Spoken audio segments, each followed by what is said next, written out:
Clemson Tiger fans, welcome back to another edition of the Clemson Sports Show. I'm Joseph Hastings and joined, as always, by Matthew Connolly. We're here to talk a little bit about Clemson football, Clemson basketball as well, some recruiting, what we saw in the Super Bowl. Before we get into all of that, though, Matt, how are you doing today, man? I'm good, sir. Yeah, a little sad that, the Super Bowl is happening. Now we're done with football for a while. So, man, it's tough. We got spring practice coming up at least, some spring games here in the next couple months, but no more football for a while. It's kind of sad. Yeah, it's really tough to think about that. I know there's a new league coming out right now. That's going to be in the spring to occupy the time, but it's just not the same when it is in college football or the National Football League. But Matt, let's get into what we saw on Sunday. We're going to talk a little bit about it, of course, from the Clemson perspective, but what were your overall thoughts on the game? Did you enjoy yourself?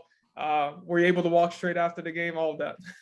Yeah, it was a great game, great halftime show. I'm born late 80s, so all that music was kind of what I was growing up with. So I had fun. Went to a little Super Bowl party, so had a good time. It was sad to see. I was rooting for the Bengals, so it was sad to see them come up just short, but it was a lot of fun. What about you? Yeah, so I went to a Super Bowl party myself. It was a great time. Actually, we were talking throughout the game. I was watching it, but we were talking, just having a good time. And once the halftime show came around, though, I was like, okay, we need a silence. Like, this needs to stop. All the talking needs to stop. They turned up the volume, got the speakers out. I was so excited by that. I know I'm a 97 kid, so I missed out on Prime, Dre, and Snoop and 50 Cent, but man, Eminem and Kendrick Lamar, they stepped up big time, and I enjoyed it.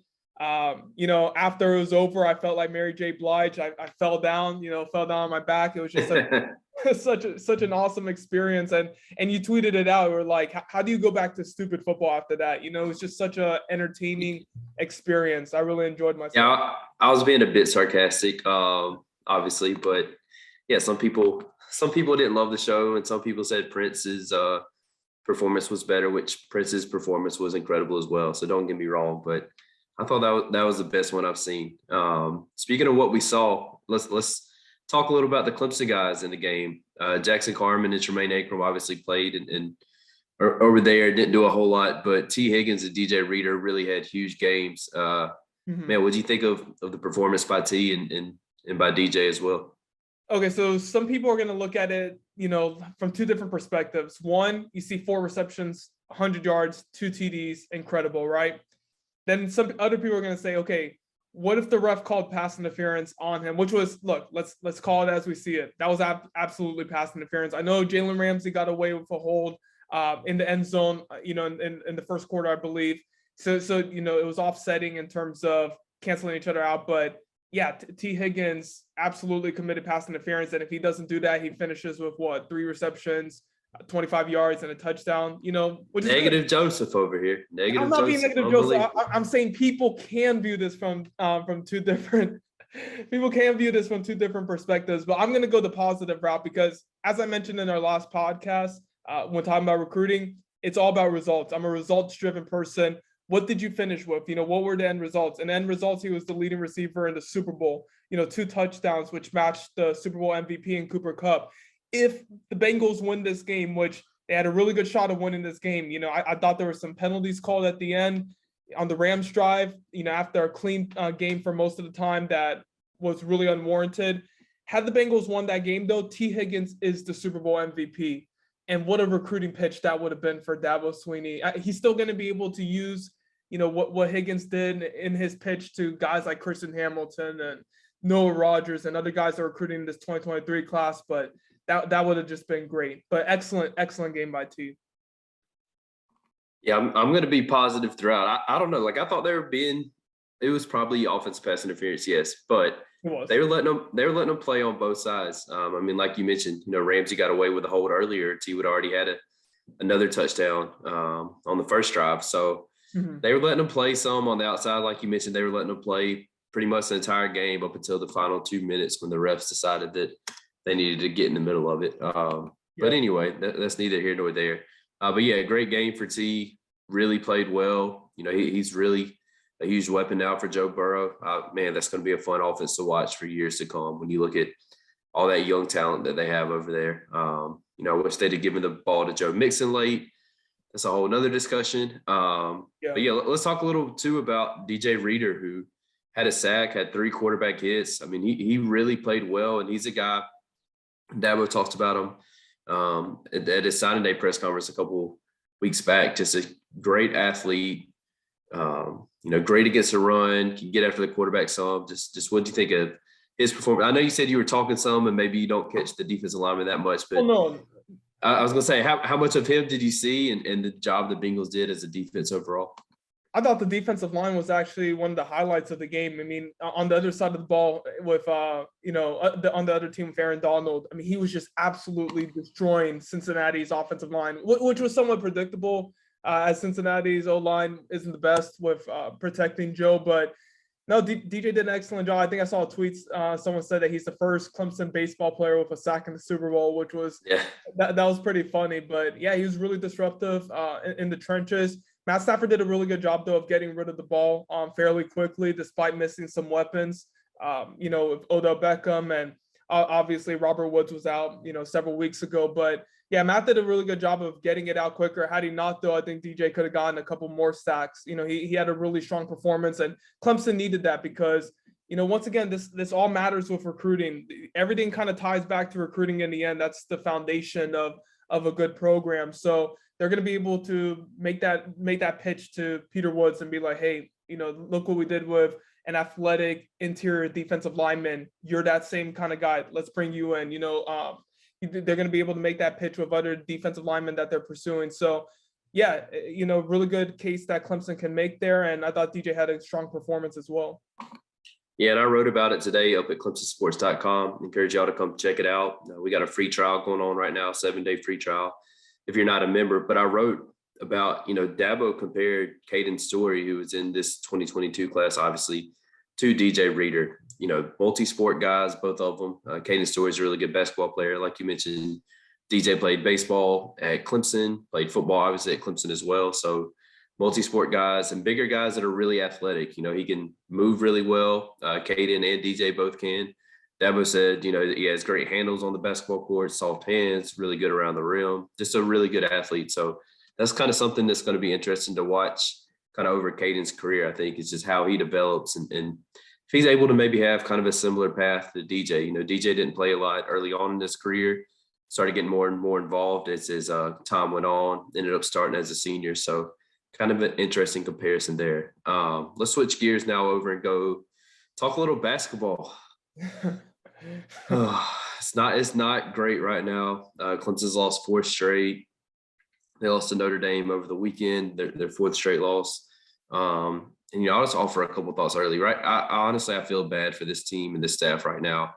And I say that in that, man, it was a team that didn't have a big margin for error going into the season. I think that they kind of surprised early, were playing well at times early on, really were kind of maximizing the best that they could do. You go to Duke, you play Duke, a great game there. Feeling good about yourselves, really feel like you're getting on track.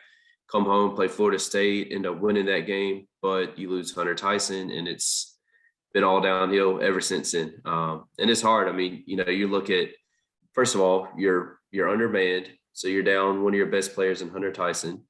Then you have David Collins get suspended for the second half against Duke. It's right in the middle of you're playing 4 games in 10 or so days. I mean, it's just so much going on right now. Pretty much everything that could go wrong is going wrong.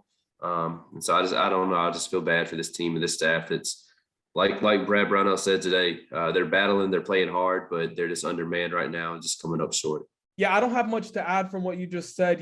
As you mentioned, Clemson came into the season having not too much margin for error. You can't afford to lose one of your best players in Hunter Tyson. You definitely can't afford to lose another great player in David Collins for even just a game. And, as Brownell mentioned before, it wasn't just the Notre Dame game. He missed all of the second half against Duke and part of the first half too. So I don't think that would have changed the outcome necessarily, but you need somebody with that kind of size out there because as Brad Brownell keeps on mentioning it, they have to resort to those little guys, those backcourt players that they have in Nick Honor and Alamir Dawson. They just don't have the size to compete with the physical presence of a Duke and with bigger bodies like Notre Dame that they present. So it's difficult. I wasn't expecting Clemson at all to win the game against Notre Dame. I was really impressed with how hard they fought, though. Multiple times in the first and second half, they had gone down big, but were able to cut it down to 7-8 points. And it really felt like they were going to get there maybe to within 2 or 3, but just never happened. They didn't lead at all against Duke, which is kind of concerning. They didn't lead at one point in that game, led for just a few seconds against Notre Dame when they were up 3-2. But yeah, that's the state of this basketball team. I think best case scenario, they finish above 500 this year. Is that unreasonable? Yeah, it's going to be hard to get to 500 the way they're playing right now. I'd be surprised, honestly, if they get any kind of postseason, whether it be NIT. Obviously, NCAA tournament's gone, unless they win the ACC tournament, which doesn't seem very likely. But I think NIT is probably even unlikely right now as well. Mm-hmm. Man, and going back to that Duke game for a minute, I mean, you could tell early on that game that Coach K had sent a message to his team about the way they played in Cameron.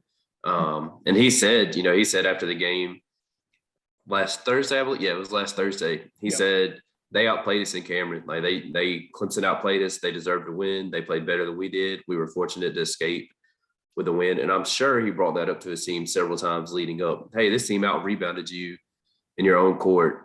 They played harder. They got to more loose balls. They played better overall for the whole game. So I'm sure he brought that up. I'm sure he challenged them. Then you've got an undermanned Clemson team. Then you have what happened with David Collins, and you have Trevor Keels back for Duke, who, played lights out and was incredible in the second half of that game. So just a lot working against Clemson. I think big opportunity for a win Tuesday at Florida State. And I say a big opportunity, like not big picture-wise necessarily a big opportunity, but, man, this team just needs something to feel good about. And if they can go down there, get a win against a Florida State team that's undermanned too, that would be a big boost, I think, for just team morale, trying to, stay together, stay positive, maybe even looking ahead to next year a little bit, what you got coming back. So, a big opportunity Tuesday. What now? You got to beat Louisville too. This has to be a 2-game win streak here for Clemson. You got to put together two wins. Florida State 6-8 in the conference this year. Louisville's 5-9. Clemson's obviously not better than those two. Right. They're 4-10, but you got to come out, with 2 victories here, in my opinion. If you want to get to above 500 and carry some momentum into next season, you have to get these 2 wins here. Based off what we've seen, though, in the past 12 games, Clemson's lost 9 of the last 12. I wouldn't expect it, but, this would be huge for the program, as you mentioned, just getting some momentum. It's really tough. Like you mentioned that you feel bad for the program. They're out there competing. Those guys are absolutely competing. They're not giving up. Sure. Notre Dame got up 28-11. And at one point, Blake Wesley, their freshman, was single-handedly outscoring Clemson 18-11, for a good portion of the first half. So for Clemson to fight back from that and continue to claw back and try to make it a game despite not having Collins, not having Tyson, was really impressive. And it says a lot about the character of this team. But, you can have as much character, just the talent isn't there right now, especially without Tyson. So we'll see what happens. This is still a Clemson team that's lost 8 games by single digits. I believe 3 of them within 2 or 3 points. So essentially within a shot. I mean, this isn't necessarily a team that's getting blown out every single game. They're not competitive at all. They're fighting, and you've heard, Coach K and Coach Mike Bray from Notre Dame praise Coach Brownell for the work that he's done, how hard his teams fight, how tough, how difficult a challenge he presents for them. And I don't think they're just saying that just for anything, that I think they see some competitiveness, that spirit in Clemson, and it's something they appreciate, but that can only get you so far. So we'll see what they do these next 2 games.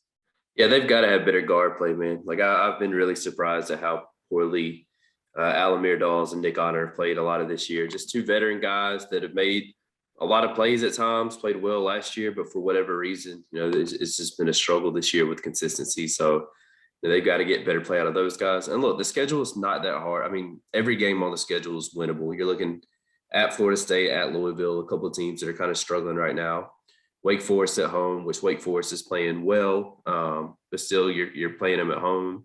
At Boston College, Boston College is okay, not great. Georgia Tech at home, Virginia Tech at home. So it's not the hardest schedule in the world down the stretch. I still do think they can possibly get to 500 and try to get into the NIT, but gonna have to play better than they have lately. Let's switch gears and do a little recruiting before we wrap up. I know it's kind of a slow time of year, but kind of what's going on with recruiting right now with Clemson. Yeah, so right now we're in the midst of the February dead period, which if you all don't know, it means that coaches can't go visit kids on campus. Kids can't go and visit, schools on campus. Like it's unfortunate. I know there's some guys that I've heard from the 2023 class 2023 class who would want to take official visits now. Like they would want to get their officials out the way and, be able to wrap up their decisions earlier, but they can't. So yeah, we're in the midst of that dead period. Coming up this Thursday, Luke Montgomery, big-time offensive lineman. He's going to be committing. Clemson's one of the schools in his top 6, but I don't believe they're going to be the choice. Seems like it's going to be Ohio State, the in-state program.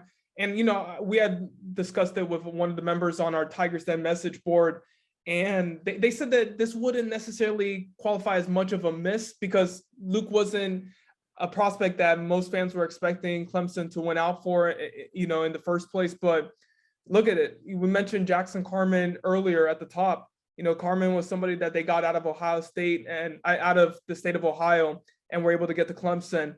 And, they put a lot of resources into Montgomery, got him on campus twice last year, took multiple visits to his school during the contact period. So yeah, it would qualify as a miss. They offered him, they thought they had a shot at him, and it seems likely that he's not going to commit there. They also missed out on Joshua Miller. So that led to an offer for Sullivan Absher, missing out on those 2 offensive lineman targets in Miller and Montgomery. Now you're pursuing Absher out of North Carolina. Clemson's in a good spot there. One of the other ones that they're pursuing is Sam Pendleton out of North Carolina. So yeah, Clemson offensive line recruiting, I think they're in a good spot with some of the guys that they're after. But once again, it's going to come down to those results. By this time last year, they had already gotten their 2 commitments from Blake Miller and Colin Sadler. Obviously, don't have any pledges yet, but they're sitting in a good spot with a few guys. One of those is Monroe Freeling, who's going to be taking an unofficial visit to Clemson March 5th for their Junior Day event. That's going to be a big time event. Some big names already confirmed for that one. I spoke with Monroe. He seems pretty high on Clemson, but here's the thing. He's not ready to narrow his options down just yet. And if he does, he told me it's going to be a top 12, top 11, top 12, which it's really hard to make much out of that. But I like where the Tigers stand. Notre Dame is another school that is pursuing him heavily. He's originally from Oregon. I should mention that because, some people will see he plays in South Carolina, but he is an Oregon native. So it's not like he has any in-state ties to South Carolina, and that would tempt him to stay at Clemson, to stay in the state and go to a school like Clemson. He made that clear to me. So, but it's good that Clemson's going to be getting him on campus. I think that's a big time visit. AJ Harris is another one, Matt, and I want to get your thoughts on him. He's out of Central High School, big time defensive back, big time cornerback that Clemson is targeting. They're really putting a high emphasis on him. What do you kind of think about AJ, Clemson's pursuit, trying to go after another kid out of Alabama? They've offered 8 from Alabama in the class of 2023, which is incredible. What do you make of this situation? First of all, from everything I've heard, AJ's just very, very talented. Great player, great prospect. So obviously that would be a big pickup for Clemson. Man, and I think some schools are afraid to try to go into Alabama and compete for some of the big time prospects and kind of see it as a waste of time. But Clemson doesn't. Clemson's had some success there. You look, obviously we'll start with Justin Ross. That's about as big as it gets. He's a guy that really led Clemson to a national title as a freshman. I mean, I shouldn't say led, but played a huge role. I mean, he led the team in receiving yards that year with 1,000 yards. So that was obviously a huge get, beat out Alabama for. EJ Williams, they went both obviously from the same high school and also the same high school AJ Harris is at as well. So, there's a track record there of Clemson being able to go to Alabama and get some of these guys that are big time prospects. So that would obviously be a huge one if they're able to pull him out of there. And another thing I want to touch on with AJ's recruitment. So he's tentatively set to visit March 5th. His dad made it clear to me, though, AJ has changed his mind before. He's sometimes gone up to like a week before or a few days before they're supposed to visit somewhere. And he's been like, I don't want to travel. So this visit may not happen. We're not saying definitively it's going to happen, but it's tentatively set up. Another thing about AJ that I'll mention is in an article on ClemsonSports.com, he mentioned that Dabo Swinney's taken an active pursuit in his recruitment, making sure to text him like a position coach would text him. Matt, is that something that's kind of out of the ordinary for Swinney? What do you kind of make of him being, having a little bit more involvement here? I think it's awesome. I mean, I think that's what Dabo needs to do right now. Like, I know there's a lot of, at least a portion of the fan base that didn't love the way this 2022 recruiting class kind of shaped out. And I think Dabo is going to be more active moving forward as far as just, that daily or at least weekly contact that you want to see a coach have. I know you've had several prospects say he's been more involved than any other head coaches that are recruiting them right now. So look, when Dabo gets involved, he's a heck of a recruiter. I mean, he made his name as a recruiter. He went down to Florida. It started with CJ Spiller and getting CJ Spiller a long time ago out of Florida, winning that battle. Not many people thought that he could. And so, that's kind of how he came up as a coach. Is he was a great recruiter. He's been a great recruiter throughout his time as an assistant, now as a head coach as well. I think him digging in, deciding, hey, I'm going to go be more involved with a lot of these guys is great news for Clemson, and you'll see that pay off here with this class. I think it's big time. This is exactly what you expect from a program of Clemson's caliber, for the head coach to take an active involvement in these type of recruitments. I really like that Swinney's kind of taking it personal. He's obviously from Alabama himself. There's a few big time prospects in the state that they're going after. And I think Clemson has a good shot here. I really do, based off everything that I've been hearing. I think Clemson's positioned well. Florida has been a school that's emerged. And, I think the Gators probably right now present the biggest threat to Clemson's chances of landing Harris. Corey Raymond going from LSU to Florida was absolutely monstrous for UF, not only with Harris, but with defensive backs in general. And it's made it tough right here. Had Raymond not gone over, I probably would put Clemson as the favorite right now for Harris's recruitment, even though he's taking kind of a step back. But either way, it's going to be a good fight between them. Both are set to receive a visit from him next month. Harris is supposed to be at Clemson March 5th, and then Florida March 19th. So, yeah, buckle up. 2023 recruiting is going to get interesting. I really do think it's going to get interesting. I think Clemson is going to adjust some of those policies. I think they're going to offer more prospects in 2023 when it's all said and done than they did in 2022. I think they're probably going to allow earlier official visits based off what I've heard from a couple of prospects. They may allow them in the summer or possibly even the spring. I don't know about the spring ones, but we'll see about the summer. So I really like how Clemson's kind of made some adjustments here. And it's some adjustments that I had advocated for just based off what I have, seen in recruiting during my short time in this industry and seen how it's worked for some other programs. I thought, offering prospects earlier may be the move that Clemson could go to. It doesn't seem like they're going to go that route, but making those adjustments to the official visits and possibly offering more prospects, I think it's very encouraging. So, yeah, we'll see. I definitely think Clemson's off to a good start, even though they only have one commitment. Yeah, I'm with you. And I think we both picked Clemson to either have a top 5. I think I went top 5. Did you go top 5 or top 10? Yeah, I went top 5. I think they really have a good shot. And look, here's the thing. It's going to be a fun year to follow recruiting for sure. Yeah, you're right. It's going to be a fun year for recruiting. I believe that Clemson's in a good spot with a few big-time targets. So we're going to see where things go with that. And we're going to be providing you all coverage, everything recruiting related, everything football team related, basketball team related, baseball related, everything. We're going to be having all of that on ClemsonSports.com. Give us a shot. If you haven't already, sign up. 7-day free trial we're running right now. You can just do it for a monthly or annual subscription. Obviously, we would love to have you all on board, join the Tigers Den message board and participate in the conversation. But thank you all for tuning in. And before we let you go, Matt, is there anything you'd like to add? No, I don't think so. Yeah, just come check out ClemsonSports.com, man. You've been crushing it with your recruiting coverage. Like you mentioned, spring practice starting up soon. We'll be all over that as well. So, yeah, come check it out. Give us a try. We think you'll you'll like what you read and see and hear and everything else from us. Let's do it. Thank you all for tuning in.